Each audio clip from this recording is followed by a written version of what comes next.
अस्सलामु अलैकुम वरहमतुल्लाहि वबरकातुहू। और कैसे हैं आप सब? उम्मीद करता हूँ कि आप सब बखैर होंगे। आज हम गुफ्तगू करेंगे सूरतुल फातिहा को लेकर। मौजूदा टाइम पर इंसान जो है बहुत ज़्यादा परेशान होता है, गमगीन होता है, तो सबसे पहले डॉक्टर की तरफ भागता है कि मुझे डॉक्टर को दिखाना चाहिए। वो सबसे पहले दुनियावी असबाब की तरफ भागता है।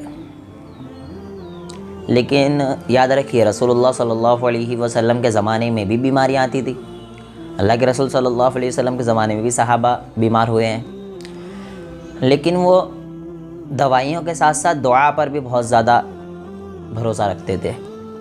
और दवाई पर तो कुछ नहीं, दुआ पर ज़्यादा भरोसा होता। दुआ की अहमियत बहुत ज़्यादा होती है। वो सबसे पहले दुआ की तरफ जाते हैं, उसके बाद दुनियावी असबाब की तरफ जाते हैं। और हमारा मामला इसके उल्टा होता है कि हमारे घर जैसे ही कोई बीमार हो तो हम सबसे पहले दुनियावी असबाब की तरफ भागते हैं कि क्या हो गया इसे, डॉक्टर को दिखाइए। हम ये नहीं सोचते कि पहले मैं कुछ दम कर दूँ, पहले मैं कुछ अल्लाह रब्बुल आलमीन से दुआ कर लूँ, ये नहीं सोचते, बल्कि हम डॉक्टरों की तरफ भागते। उसी के तहत एक बहुत बेहतरीन वाक़या है कि सही बुखारी की रिवायत है। एक मरतबा सहाबा कराम रिदवानुल्लाहि अलैहिम अजमाइन की एक जमात का गुज़र अरब के कबीले की तरफ से हुआ। तो अरब के वो कबीले वालों ने ना सहाबा कराम रिदवानुल्लाहि अलैहिम अजमाइन की ज़ियाफ़त यानी मेहमान नवाजी नहीं की, इनकार कर दिया। अब होता ये है कि सहाबा कराम रिदवानुल्लाहि अलैहिम अजमाइन बेचारे गमगीन चल रहे हैं कि अचानक उसी कबीले के सरदार को बिच्छू काट लेता है। तो सरदार को बिच्छू काटने के बाद कबीले वाले सहाबा के पास आते हैं, और सहाबा के पास आने के बाद कहते हैं कि आप में कोई है जो झाड़ फूँक कर सके, आप में कोई है जिसको कुछ याद हो, दम कर सके। तो सहाबा कराम रिदवानुल्लाहि अलैहिम अजमाइन कहते हैं कि एक शर्त पे करेंगे कि आप इसके बदले हमें कुछ ना कुछ उजरत देंगे। तो इस बात पर डन होता है कि हम उजरत देंगे। सारे मान जाते हैं कि चंद बकरियाँ आपको उजरत में दी जाएगी। तो सहाबा कराम रिदवानुल्लाहि अलैहिम अजमाइन एग्री हो जाते हैं। फिर अबू सईद खुदरी रज़ियल्लाहु अन्हु के ताल्लुक़ से मिलता है कि वो जैसे उस बादशाह के पास जाते हैं जिसे बिच्छू काटा है, सरदार के पास, और सूरह फातिहा पढ़कर दम करते हैं और हल्का हल्का थूक भी अपना उसके ज़ख्म पर लगाते हैं। और हदीस के अंदर मिलता है कि फिर वो बादशाह पूरी तरीके से ठीक हो जाता है, पूरी तरीके से। अब वो बकरियां सहाबा कराम रिज़वानुल्लाहि अलैहिम अजमाइन को दे देता है। और जैसे ही सहाबा को बकरियां मिलती है तो सहाबा कहते हैं कि अभी हम नहीं लेंगे, रुकिए, जब तक हम रसूलुल्लाह सल्लल्लाहु अलैहि वसल्लम से मसला दरियाफ्त ना कर ले हम ये चीज़ नहीं ले सकते। तो जैसे ही ये चीज़ सहाबा कहते हैं, फिर रसूलुल्लाह सल्लल्लाहु अलैहि वसल्लम तक ये बात पहुंचती है। तो अल्लाह के रसूल सल्लल्लाहु अलैहि वसल्लम कहते हैं कि आपको कैसे पता चला कि सूरह फातिहा पढ़कर भी दम कर सकते हैं, यानी दम करना चाहिए। उसके बाद अल्लाह के रसूल सल्लल्लाहु अलैहि वसल्लम ने कहा कि बिल्कुल आप इसकी उजरत ले सकते हो और इसमें मेरा भी कुछ हिस्सा रख दो, औ कमा क़ाल रसूलुल्लाह सल्लल्लाहु अलैहि वसल्लम। तो देखिए, यहाँ पर सिर्फ सूरह फातिहा के दम करने से बिच्छू ने जो डंक मारा है वो सही हो गया। रीज़न क्या है? रीज़न सिर्फ ये है कि उनका एतमाद, उनका भरोसा अल्लाह रब्बुल आलमीन पर बहुत ज़्यादा था। उनके मुकाबले में हमारा अक़ीदा बहुत कमज़ोर होता है। हम सोचते हैं यार कि दुआ तो पढ़ रहे लेकिन डॉक्टर के पास भी जाना है, दुआ तो पढ़ रहे लेकिन ये भी करना है, लेकिन हमारा भरोसा जिस लेवल का सहाबा का था ना, वो लेवल का भरोसा हमारा नहीं है। हम देखिए अक्सर सोचते हैं ना कि दुआ पढ़ने के बाद ऐसा भरोसा क्यों नहीं रखते कि अल्लाह शिफा देगा तो देगा ही देगा।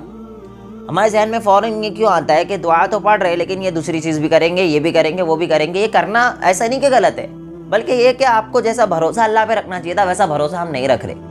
हमें भरोसा अल्लाह रब्बुल आलमीन पर ऐसा रखना है जैसा सहाबा ने रखा। बिच्छू काटने के बाद सूरह फातिहा से दम कर रहे हो और शिफा मिल जा रही है। क्या था? कुछ भी नहीं था, सिर्फ एक ही चीज़ थी कि अल्लाह पर तवक्कल।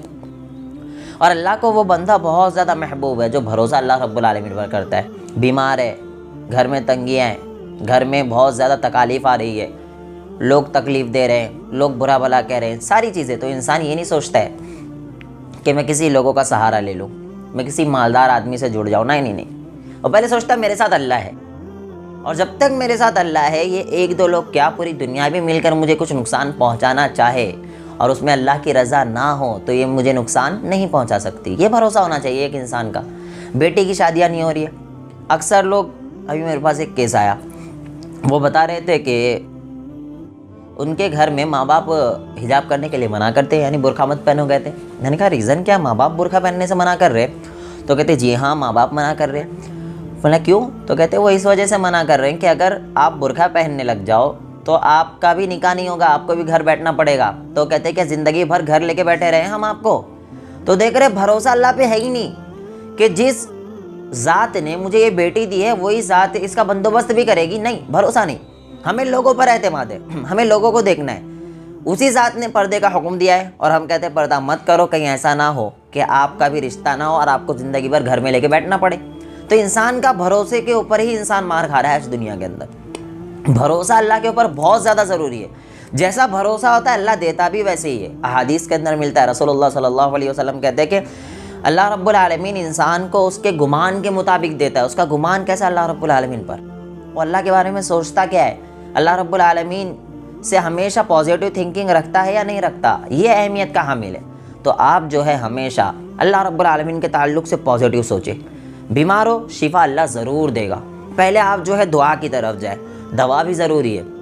बहुत से बेवकूफ़ ये भी होते हैं दीन के नाम पर सिर्फ दुआ दुआ दुआ, सूफ़ियों के नाम पर, जैसे आप जानते अल्लाहू अल्लाहू यही सब में लगे रहते और हकीमों के पास चले आते। हकीमों ने तो पूरा बेड़ा गर्क करके रखा है, खैर मेरा वो टॉपिक नहीं है। लेकिन हकीमों के पास जाना, उसके बाद रूहानी टोपी ड्रामे आमिलों के पास जाना, ये चीज़ों से बचो। नहीं, दीन का मतलब ये कि आप खुद दुआ पढ़कर फूको, या कोई मस्जिद का इमाम है उसके पास दुआ पढ़कर फुका लो, या आपकी नज़र में कोई नेक इंसान है उसके पास जाओ दुआ पढ़कर फूक दे, बस इतना ही है। ये नहीं है कि आप किसी खास कोई पेशा लगा के बैठा है उसके पास जाओ और जाकर उससे तावीज़ गंदे परीते, तो और अल्लाह से दूर करने वाली चीज़ है। और ये लोग ही वो होते हैं जो इन चीज़ों में पड़े जाते हैं और दवाइयों की तरफ नहीं जाते। तो इस्लाम जो है वो दीन भी कहता है और दुनिया भी कहता है। दुनियावी असबाब भी जो है, इलाज जो है वो ज़रूरी है, लेकिन अकीदा ये होना चाहिए कि ये शिफा नहीं देगा, बल्कि शिफा जो है अल्लाह रब्बुल आलमीन देगा। ज़रिया ये बनेगा, शिफा देगा अल्लाह रब्बुल आलमीन। जैसे कि इसकी बहुत सारी मिसालें। बारिश बरसाता कौन है? बारिश कौन बरसाता है? फरिश्ते। लेकिन ऑर्डर किसका होता है? अल्लाह रब्बुल आलमीन का। रूह कौन निकालता है? फरिश्ता। ऑर्डर किसका होता है? अल्लाह रब्बुल आलमीन का। तो मैं यही समझाना चाह रहा हूँ कि अल्लाह रब्बुल आलमीन के ऑर्डर पर ही, अल्लाह रब्बुल आलमीन के ऑर्डर पर ही आपको शिफा मिलेगी। जब तक अल्लाह नहीं चाहेगा शिफा नहीं मिल सकती। आप कितने भी बड़े डॉक्टर के पास चले जाओ।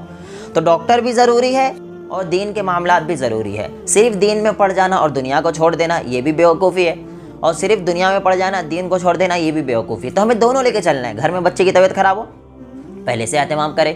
अहादीस के अंदर मिलता है कि नज़र बस से बचने की दुआएं सिखाई गई है। औज़ु बिकलिमातिल्लाहि ताम्मा मिन कुल्लि शैतानिन व हाम्मा व मिन कुल्लि ऐनिन लाम्मा। कितनी बेहतरीन दुआएं। हदीस में मिलता है कि रसूलुल्लाह सल्लल्लाहु अलैहि वसल्लम अपने दोनों साहबजादों पर ये दुआ पढ़कर फूका करते थे। कौन? हसनैन, हज़रत हसन और हुसैन रज़ी अल्लाहु अन्हुमा पर दुआ पढ़कर फूका करते थे। तो हमें भी चाहिए सुबह शाम दुआ पढ़कर फूकें, ताकि उनके ऊपर कोई नज़र लगे ही ना। तीनों कुल है, ये पढ़कर फूका करें। और सूरह फातिहा तो हर बीमारी का इलाज है, हर बीमारी का इलाज है सूरह फातिहा। सूरह फातिहा पढ़कर दम करें। ये चीज़ों को अपनाने की दुनिया में ज़रूरत है आज, कि भरोसा अल्लाह रब्बुल आलमीन पर हो कि अल्लाह है तो सारी चीज़ें होगी, अल्लाह नहीं चाहेगा तो कुछ भी नहीं हो सकता। ये अकीदा बनाओ आज के ज़माने में, बहुत ज़्यादा ज़रूरी है। हमें चाहिए आज के ज़माने में कि दीन है तो दुनिया भी है। दुनिया ले रहे हो तो दीन लेना भी ज़रूरी है। अगर आप सिर्फ दीन ले रहे हो तो ये भी बेवकूफ़ी है, क्योंकि रसूलुल्लाह सल्लल्लाहु अलैहि वसल्लम ने जो बेहतरीन दुआ सिखाई है ना, रब्बना आतिना फिद दुनिया हसना व फिल आखिरति हसना व क़िना अज़ाबन नार। इस दुआ में क्या है? सबसे पहले अल्लाह से जो हम वो क्या मांग रहे हैं? फिद दुनिया, दुनिया हसना व फिल आखिरति हसना, दुनिया भी दे अल्लाह और आखिरत भी दे। तो सिर्फ दुनिया मांगना ये भी बेवकूफ़ी, और सिर्फ आखिरत मांगना ये भी बेवकूफ़ी। दोनों चीज़ लो अल्लाह रब्बुल आलमीन से।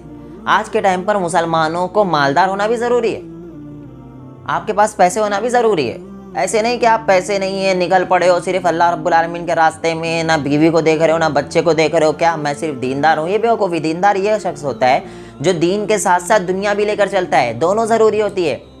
सहाबा कराम रिज़वानुल्लाहि अलैहिम अजमाइन कितने ज़्यादा अमीर सहाबा भी थे। हज़रत उस्मान गनी रज़ी अल्लाह अन्हु, अब्दुर्रहमान बिन औफ रज़ी अल्लाह अन्हु, ये सब कितने बड़े बड़े सहाबा है, लेकिन इन्होंने दीन भी लिया दुनिया भी ली, जन्नत भी कमाई दुनिया भी कमाई। तो ये बनो, अल्लाह से दुआ करो अल्लाह हमें दीन के साथ साथ दुनिया दोनों दे। तो आज मैं खुसूसी तौर पर समझाना यही चाहता हूँ कि आप बीमार हो, तकालीफ आए, कुछ भी हो, आप सबसे पहले कुरान का सहारा लें। कुरान मजीद को पढ़ें और दम करें। कुरान मजीद को खुद के ऊपर दम कर ले। कुरान मजीद अगर घर में कोई बीमार है, सूरह फातिहा पढ़ो, उसके ऊपर दम करो। बहुत सी अलग अलग दुआएं हैं, उन दुआओं का एहतमाम करो, तो इंशाअल्लाह आपके ऊपर कोई बलाई नहीं आएगी, कोई मुसीबत नहीं आएगी। लेकिन जहाँ अल्लाह रब्बुल आलमीन पर से आप भरोसा हटाओगे तो तकालीफ भी आएगी, मुश्किलात भी आएगी। लाखों रुपया खर्च कर लो, आपका कुछ नहीं हो सकता फिर। और एक और चीज़ बता दूँ, जब बात निकली है तो इतना बेहतरीन इलाज अल्लाह रब्बुल आलमीन ने बताया कुरान मजीद का। हमने बेवकूफ़ी की और इस कुरान मजीद को पढ़ने की बजाय, दम करने की बजाय उसे लटका कर घूमने लग गए। बहुत बड़ी बेवकूफ़ी है, माज़रत के साथ, लेकिन बहुत बड़ी बेवकूफ़ी है। कई मिसालें इस ताल्लुक़ से दी जाती है, मैं भी आपको बता दूँ। जब तक खाना खाओगे नहीं, आपका पेट कैसे भरेगा? आपके सामने खाना रखा हुआ है, आप खाना एक थैली में भर लो और उसे गले में टांग लो, आपका पेट भर जाएगा? आपका पेट नहीं भरेगा भाई, जब तक कि आप उस खाने को खाएंगे नहीं। शहद शिफा है शहद में, तो शहद आप एक बॉटल में लगा दो या फिर हल्का सा कहीं कागज़ वगैरह पे लगा दो और गले में टांग लो, तो आपको शिफा मिल जाएगी? नहीं मिलेगी। क्यों नहीं मिलेगी? ले लो ना शिफा। नहीं मिलेगी भाई। क्यों नहीं मिलेगी? क्योंकि जब तक आप उस शहद को चखोगे नहीं, आपको शिफा नहीं मिल सकती। उसी तरीके कुरान मजीद का मामला है, आप पढ़ोगे नहीं और सोचोगे शिफा मिल जाए। कुरान मजीद को पढ़ो, फिर दम करो अपने ऊपर, किसी और से पढ़वाओ और दम करवाओ, ये सारी चीज़ें अलाउड है। लेकिन आप उसके टांग कर घूमना, ये खुद कुरान मजीद की बेहुरमती है। इंसान कहाँ कहाँ नहीं जाता है। इंसान वॉशरूम में जाता है, उसे वो पहन कर ही जाना पड़ता है। इंसान बहुत सी ऐसी गलत जगहों पर जाता है जहाँ पर कुरान मजीद को लेकर जाना मुनासिब नहीं होता है, वहाँ पर भी उस कुरान की आयतों को ले जाया जाता है। तो ये एक तरीके से कुरान मजीद की बेहुरमती है। और कुरान मजीद की बेहुरमती करने से एक ही शख्स खुश होता है, आपको पता है वो कौन है? शैतान। और वो अपने मिशन में कामयाब हो गया। तो आप उस शैतान को नाकाम करो। तावीज़, गंदे, पलीते, इन चीज़ों से बचो, ना जाओ इनके पास बिल्कुल भी। हाँ, जो शरई झाड़ फूक है वो ज़रूरी है। सूरह फातिहा है, तीनों कुल है, फिर और जो रसूलुल्लाह सल्लल्लाहु अलैहि वसल्लम की दुआएं हैं, इन चीज़ों का एहतमाम करो। अल्लाह रब्बुल आलमीन हम तमाम लोगों को सही दीन समझने की तौफीक अता फरमाए।